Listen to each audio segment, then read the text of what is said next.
In the heart of the vast Arabian desert, where the golden sands stretch endlessly under a blazing sun, there stands a place unlike any other on earth, a place that has drawn kings and beggars, prophets and pilgrims, warriors and wanderers for thousands of years. This place is the Kabba, the sacred sanctuary at the center of Makkah, a cube-shaped structure whose history reaches back further than the pages of most civilizations. To see it is to witness the living heart of the Muslim world, pulsing with faith and devotion. Yet, hidden within its eastern corner lies something that has stirred curiosity and awe. For centuries, a small, dark stone unlike any other, a stone so revered that millions long to lay their lips upon it. This is the Black Stone, and it is surrounded by a mystery that refuses to fade.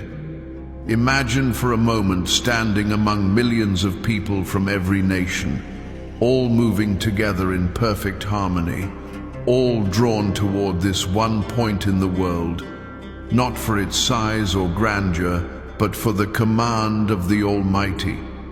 And there, embedded in the Kaaba, is this stone, smooth from the touch of countless hands, kissed by the lips of those who came before you, and holding within it a story that stretches from the heavens to the earth. For some, it is a symbol of history.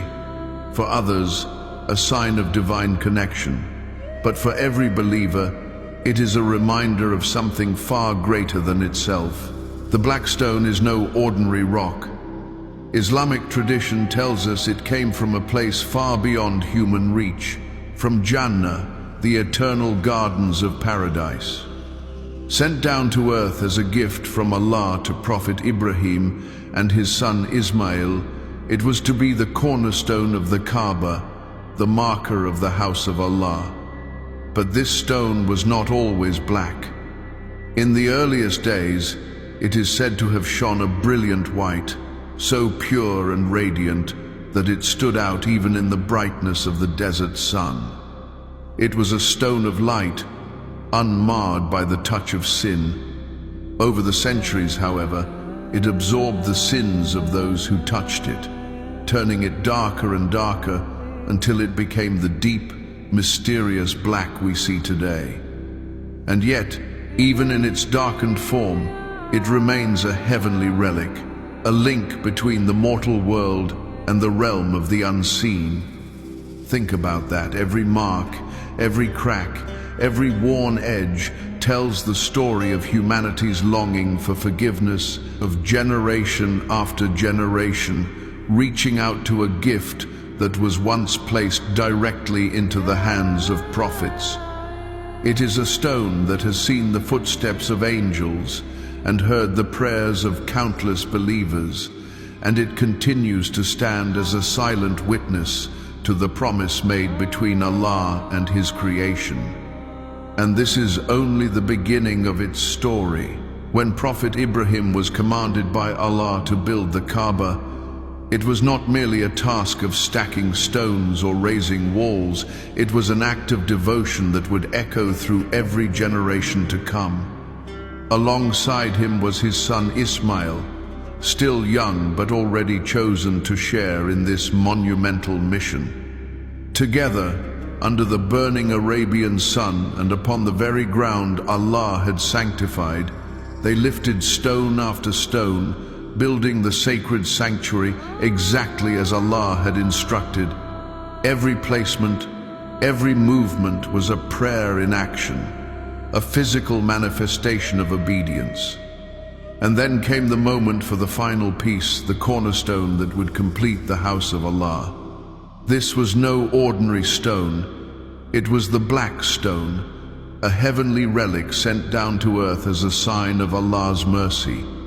Ibrahim took it with reverence, setting it into the eastern corner of the Kaaba, marking not just the completion of the structure, but the beginning of a legacy that would call people from every corner of the earth. The Black Stone was not placed for decoration, nor as a symbol of worldly power, but as a reminder of a covenant, a sacred agreement between the Creator and His creation, that the Kaaba would be a place where hearts turn only toward Him. From that moment onward, the stone became a witness, standing silently in its place, watching over every pilgrim who came to fulfill the rites that Allah had prescribed. It was there when Ibrahim and Ismail raised their hands in dua, asking Allah to accept their efforts. It was there when they proclaimed that this house would be for all mankind, open to every believer until the end of time. And so it stood, unshaken, as centuries passed. It watched the desert sands shift, caravans come and go, and tribes rise and fall. It stood as a constant in a world of change, bearing silent testimony to the worship of generations. Long before the Prophet Muhammad received revelation, the black stone had already seen countless faces, heard countless prayers, and felt the hands of people seeking closeness to their Lord. In the age of the Quraysh, the Kaaba was the heart of Makkah, not just spiritually but socially and economically. Traders and travelers came from across Arabia to gather during sacred months, circling the Kaaba as an ancient tradition. Though much of the pure worship of Allah had been replaced by idol worship, and yet, even then, the black stone remained untouched in its significance, holding within it the echoes of Ibrahim's time. It was the unbroken link between the pure monotheism of the prophets and the corrupted practices that had crept into Makkah. Through heat and storm, through times of peace and times of war, it stayed embedded in its corner, a silent reminder of a promise long forgotten by many, but never erased from the truth. Every person who looked upon it, whether in faith or in ignorance, stood before an object that had come from beyond the limits of this world. And the day would come when the one chosen to restore the Kaaba's true purpose would stand before it not yet as a prophet, but already as the man whose hands would touch the black stone with wisdom and justice. Long before the first words of revelation descended upon Muhammad, Makkah was already a place of deep reverence for the tribes of Arabia. The Kaaba stood at its heart, drawing people from distant deserts and mountain valleys, a center for both worship and gathering. But in those days, the purity of Ibrahim's monotheism had been diluted, replaced by idols and practices foreign to its original purpose. Even so, the structure itself remained sacred in the eyes of every tribe, and the black stone, embedded in its eastern corner, held a status no one dared to challenge. One year, a fierce flood swept through Makkah, its waters roaring through the narrow streets and battering the Kaaba's walls until they cracked and weakened. The people knew the house of Allah could not be left in such a state. They had to rebuild it, for to leave it broken was unthinkable. Yet, there was a hesitation. This was no ordinary building, and no one wished to be the cause of divine displeasure.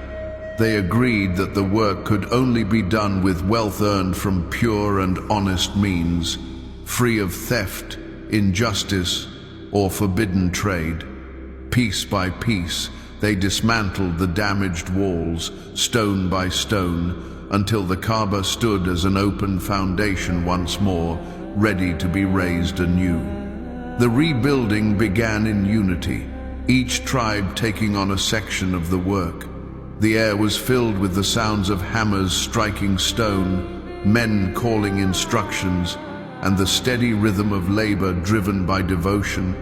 The walls rose higher each day, the structure taking shape once again, stronger than before. But then came the moment everyone had been waiting for, the placement of the black stone. It was here that unity shattered. Every tribe wanted the honor of placing it into its position, for to do so was to gain everlasting glory and prestige among the people. Words of pride turned into words of anger, and soon voices were raised, threats exchanged, and swords nearly drawn. Days passed without a solution, and tension grew heavier with each sunrise. Old rivalries fanned the flames of mistrust, and the shadow of bloodshed loomed dangerously close over the city. Finally, the elders realized the matter could not go on. They needed an answer before the sanctity of the Kabba became tainted with violence. They agreed that the next man to enter the harem would decide the matter for them all. That man was Muhammad ibn Abdullah, still years away from his first revelation, yet already known throughout Makkah as Al-Amin, the trustworthy. When the tribes saw him approaching, relief washed over them. Here was a man no one doubted, a man whose word carried the weight of fairness. They explained the dispute, the urgency, and the stakes. Muhammad listened quietly, his gaze moving between the black stone and the gathered leaders, understanding the pride and honor each sought, but also knowing the danger that pride could bring. Then, with calm wisdom, he proposed a solution so simple, yet so profound, that it left no room for disagreement. He called for a large cloth to be brought to him. Placing the black stone gently in its center, he instructed each tribal leader to take hold of the cloth's edges. Together, they lifted it toward the Kabba, every tribe sharing equally in the honor. When they reached the wall, Muhammad himself guided the stone into its place with his own hands. What could have been a moment of division and bloodshed became a moment of shared pride and peace. In that instant, he not only saved Makkah from conflict, but also left a mark upon the black stone's history that would be remembered long after the revelation came to him. The stone now bore not only the touch of prophets before him, but also the hands of the one who would soon become the seal of the prophets, restoring the Kabba to its true purpose. When the season of pilgrimage arrives and the believers enter the sacred precincts, the Kabba becomes the center of a living ocean of movement, waves of people flowing around it in endless circles, hearts beating in unison, tongues whispering the praises of Allah. Among the rituals performed there, one act has held a unique place in the hearts of Muslims for over 14 centuries, approaching the Black Stone. During the Tawaf, as pilgrims pass the eastern corner of the Kaaba, they strive to touch it, kiss it, or at the very least raise their hand toward it in acknowledgement. This act is not an obligation but a sunnah, a cherished tradition that connects the worshipper directly to the actions of the Prophet Muhammad himself. It is reported that he kissed the Black Stone, and in doing so, he affirmed that its significance comes not from its ability to bring benefit or harm, but from the honor Allah has placed upon it and the example set by his messenger. Umar ibn al-Khattab, the second caliph, once stood before it and said, "I know that you are only a stone, and that you can neither harm nor benefit anyone. Had I not seen the messenger of Allah kiss you, I would not have kissed you."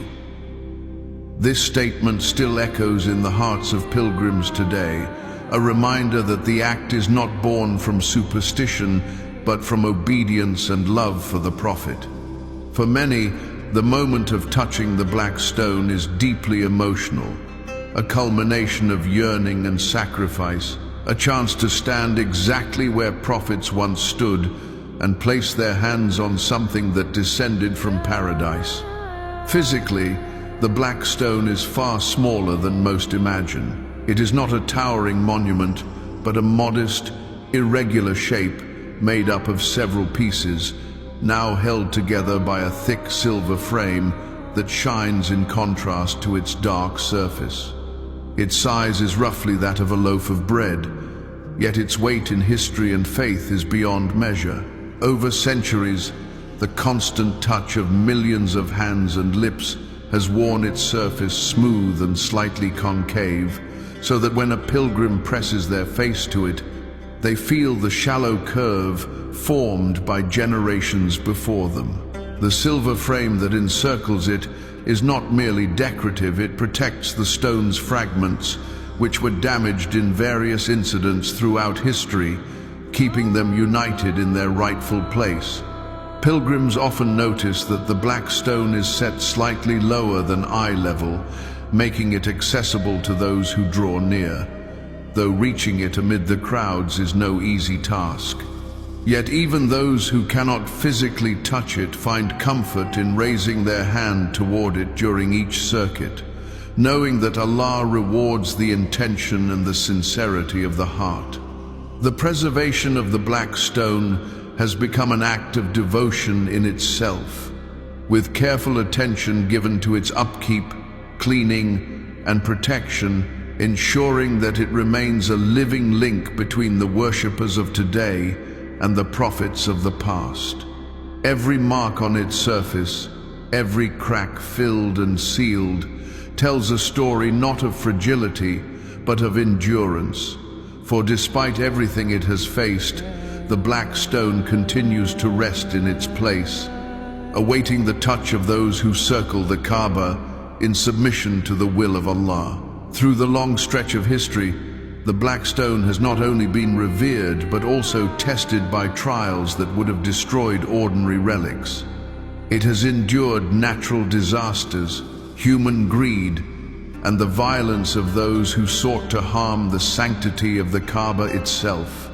Perhaps the most infamous of these events occurred in the year 930, when a sect known as the Karmashans stormed Makkah during the Hajj season.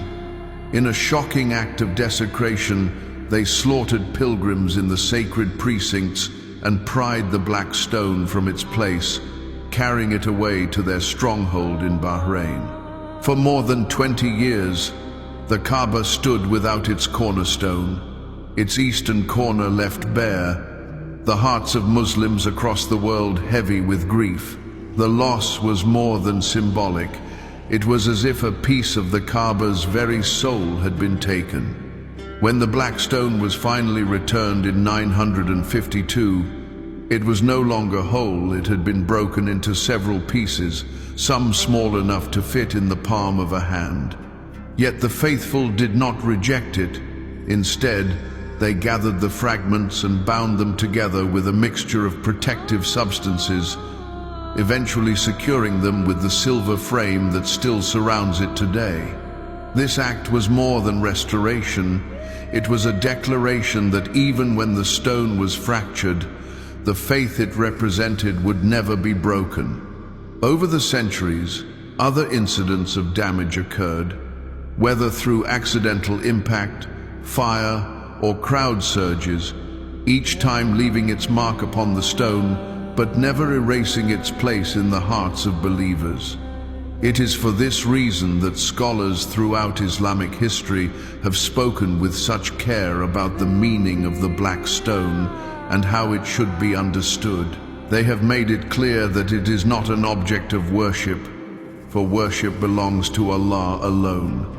Its honor comes from the role it has played since the time of Ibrahim and the fact that the Prophet Muhammad himself touched and kissed it, establishing a sunnah that Muslims continue to follow. Some have compared it to the Maqam Ibrahim, the station where the Prophet Ibrahim stood during the construction of the Kabba, blessed and revered because of its connection to prophetic history, but never elevated to the status of a deity.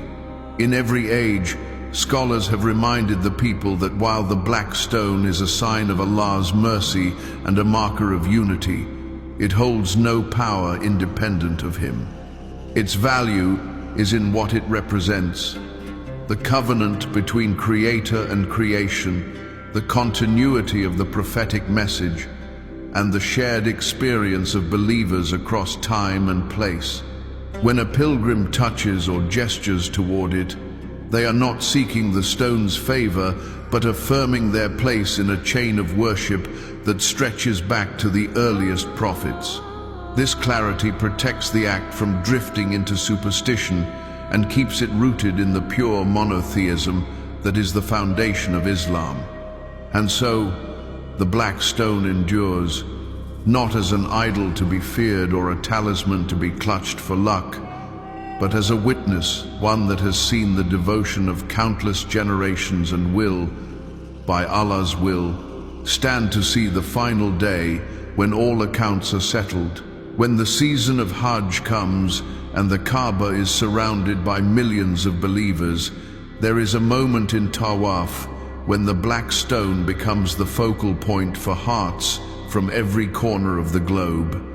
Here, there is no difference between the king and the farmer, the scholar and the laborer, the young and the old.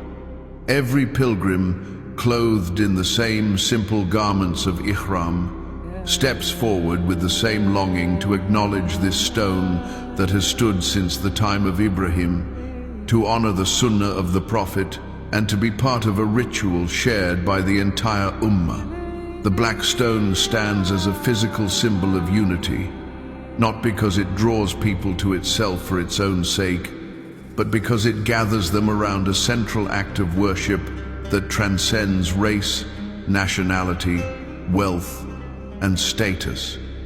In that moment, the languages of the world blend into one sound, the murmur of dhikr, the recitation of Quran, the whispers of dua.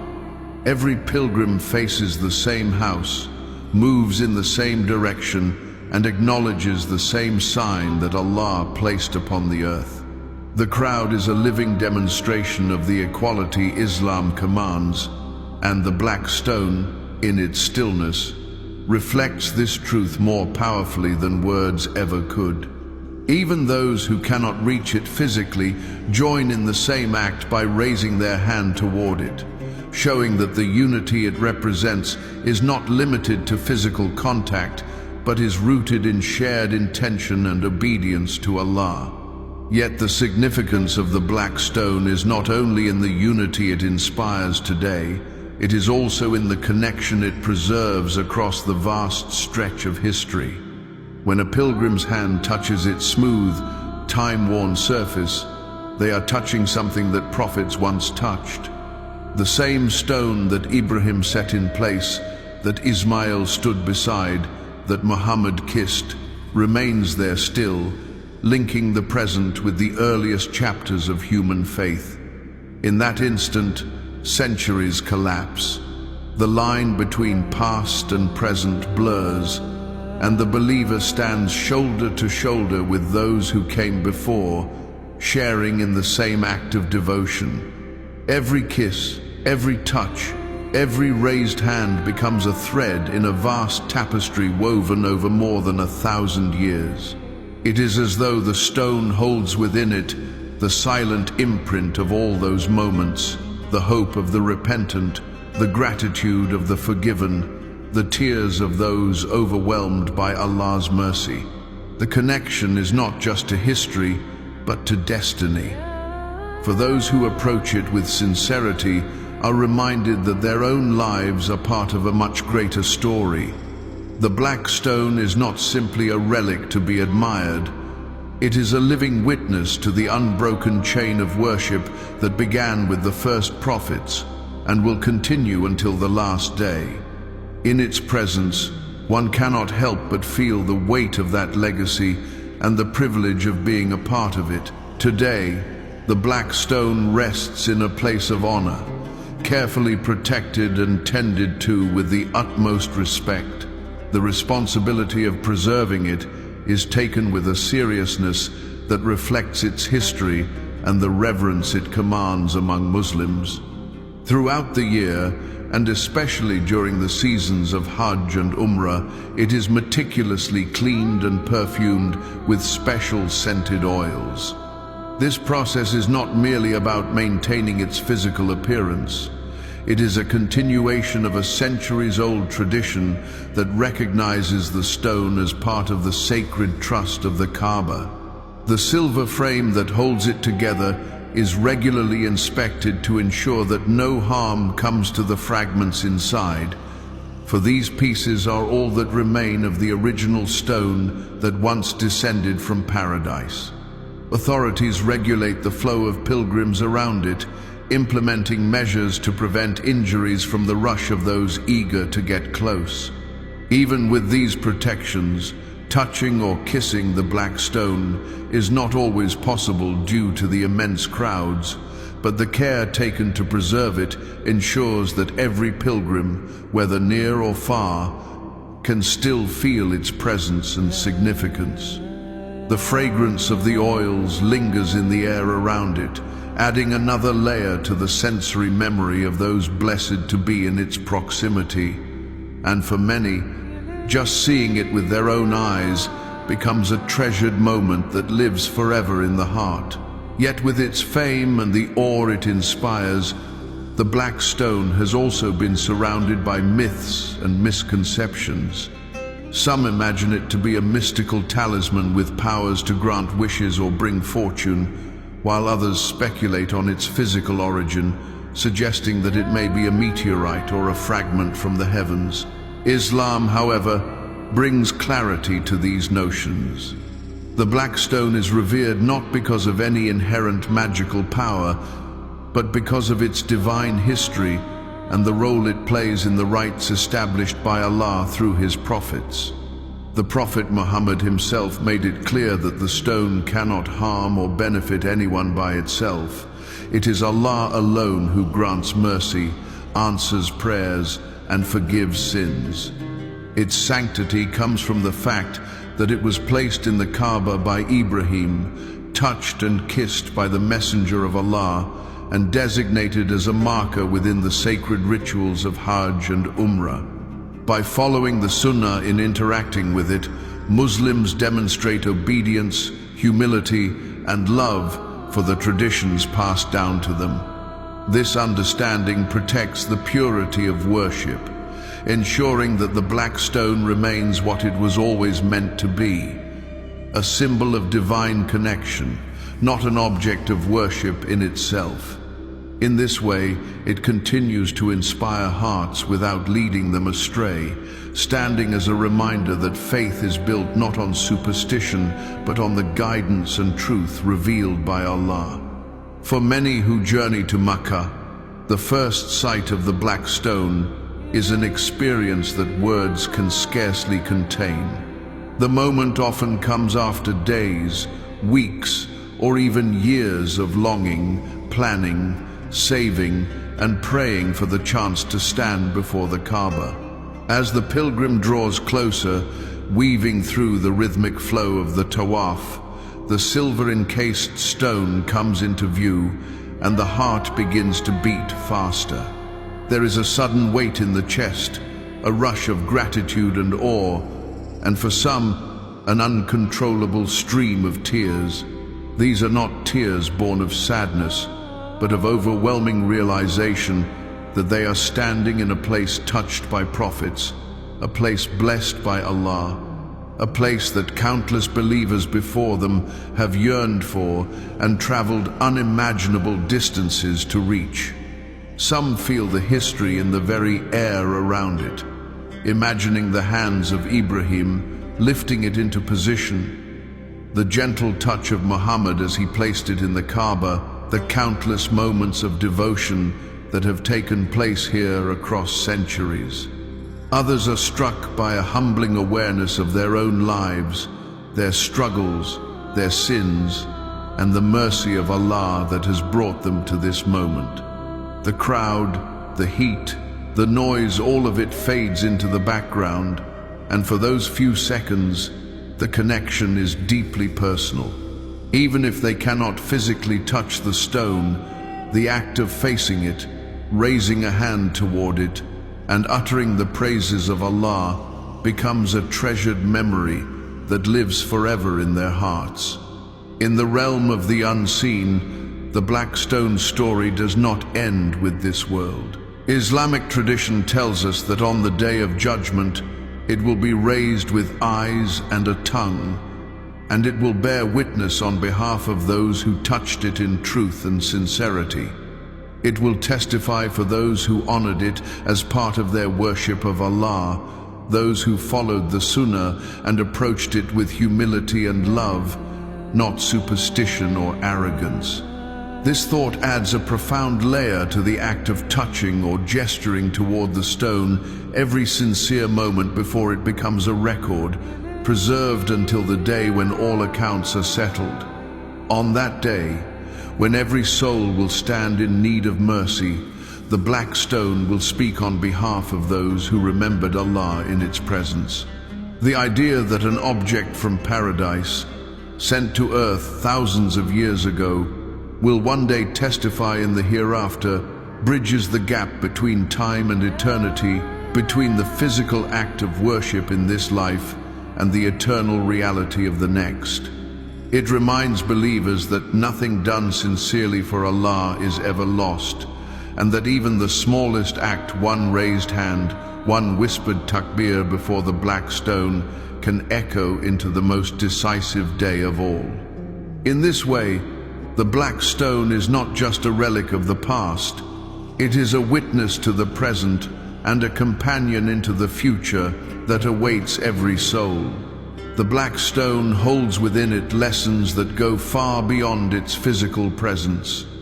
Lessons meant to shape the heart and guide the believer's understanding of faith. It teaches humility, for no matter how great a person's status in this world may be, when they approach the Kabba, they approach like everyone else, bareheaded, clothed in simple garments, stripped of worldly titles and privileges. They come as servants of Allah, equal in His sight, their only distinction being the sincerity of their hearts. Touching or gesturing toward the black stone is not a display of personal achievement or power. It is an act of submission to a tradition rooted in divine command. It reminds the believer that the true value of any symbol in Islam is not in the material from which it is made, nor in the myths that might surround it, but in its role as a means of obedience to Allah. Just as the black stone itself has no power to grant or withhold, neither do the outward acts of worship have meaning without the inward reality of devotion, sincerity, and humility. For those who truly reflect, the stone becomes a mirror of their own state, its darkened surface a reminder that sins stain the soul, and its enduring place in the Kabba, a sign that repentance and steadfastness keep a believer anchored to the mercy of Allah. By following the Sunnah in honoring it, the Muslim affirms that guidance is found not in inventing new forms of worship, but in preserving and continuing the path that Allah has already perfected through His messengers. But the black stone also teaches perspective, showing that while symbols of faith are important, they must never overshadow the purpose of faith itself. The stone is beloved because it was placed by Ibrahim, touched by Muhammad, and made part of the rituals of Hajj and Umrah. But the ultimate aim of those rituals is to draw the heart closer to Allah. A pilgrim may complete their entire Hajj without ever reaching the black stone due to the press of the crowds, and yet their worship remains complete if their intention is pure and their acts are sincere. This truth is a powerful reminder that no created thing, no matter how revered, is the focus of a Muslim's devotion. Every step around the Kaaba, every supplication, every gesture toward the black stone is ultimately an act directed to the Creator alone. This understanding protects the believer from superstition and keeps worship pure. It also reassures those who cannot stand near the stone that their worship is no less accepted. For Allah measures the heart, not the proximity of the body. In the end, the black stone is a guidepost, not the destination. It points the believer toward the greater reality that all acts of worship, whether performed beside the Kabba or in the quiet of a distant home, are accepted only when they are done for Allah's sake alone. And in realizing this, the pilgrim leaves Makkah not only with memories of the stone's presence, but with a deeper awareness of the purpose of their journey and the one to whom they return.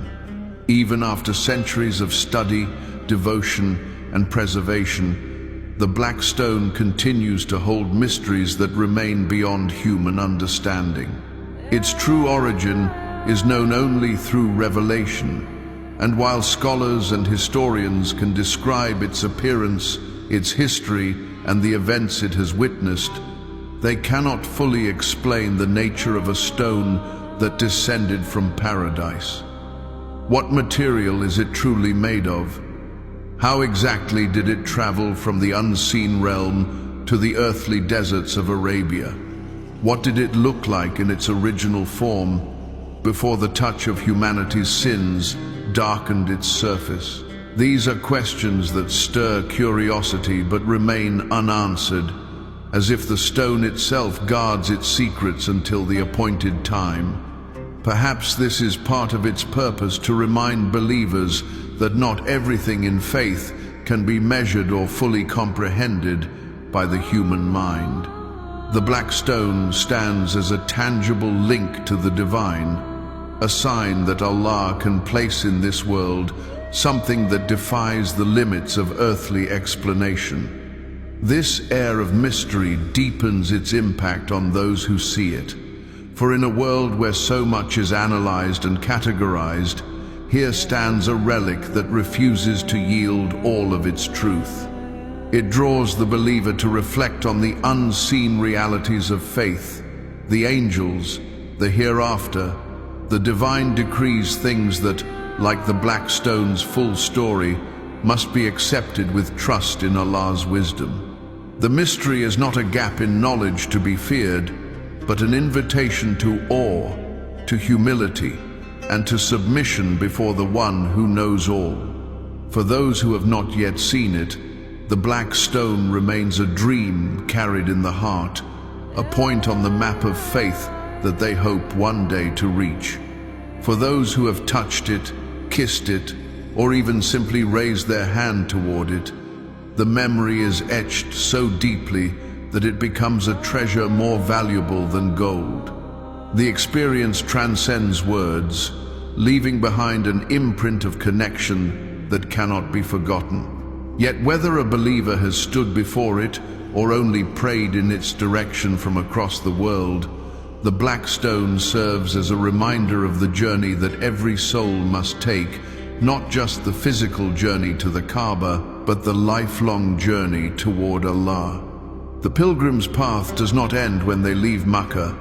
In truth, that is when the real journey begins, carrying the lessons of the pilgrimage into daily life, striving to maintain the sincerity, humility, and devotion that the rites of Hajj instilled. The black stone calls to the believer not just to travel to it, but to live in a way that will bring them, on the day of judgment, to the ultimate meeting with their Creator.